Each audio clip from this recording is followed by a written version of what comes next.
About 4,000 years ago, the people who lived on the banks of the river Nile were highly civilized. They lived in cities and built temples where they worshipped their gods. Also, they built tombs and pyramids where they buried their dead. This period of civilization lasted from around 3000 BC to 500 BC and is known as ancient Egypt. The kings and queens of ancient Egypt believed that after they died, they went on a long journey. Their body had to be prepared for this journey, and the many valuable and beautiful things were put in the tomb with their bodies. They believed that they needed those things for a long journey to a new life. The bodies of the dead kings and queens were covered with perfumes and oil. Then they wrapped in cloth. When a body is prepared in this way, it is called a mummy. The bodies were then put into tombs, and tombs were closed tightly. The air could not get into the tombs. A body which is mummified and then sealed in a tomb in this way does not decay. It stays the same for thousands of years in the hot, dry sands of Egypt. Archaeologists study ancient history by digging in the sands for ancient temples and tombs. The archaeologists who study the ancient Egypt civilization search for those tombs so that they can find out more about the way of Egyptians lived.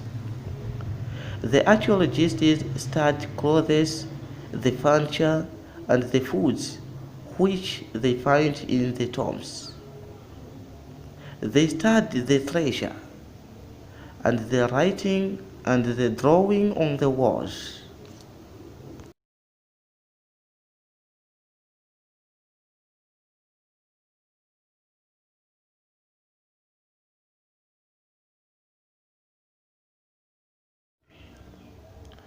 But the treasures in the tomb also attract thieves and robbers.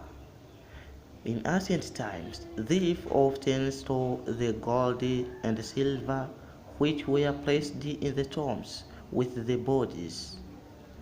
The kings and queens were afraid that their tombs would be opened and their valuables stolen.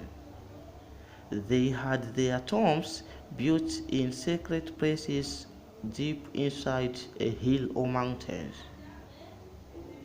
Today, those tombs still attract labor. Many people all over the world are ready to pay millions of dollars for the valuables from the tombs. Those valuables from ancient times are called antiquities, and there are gangs of international criminal gangs of thieves from many different countries who try to steal those antiquities. They then try to smuggle the antiquities out of the Egypt and sell them in Western Europe or America. Egyptian law says that every antiquity which is found must be given to Egyptian Department of Antiquities. Chief Inspector Salahuddin El Noor is head of a special police department. The Antiquity Protections Department, Salahuddin's job is to stop anyone taking an antiquity out of Egypt without permission.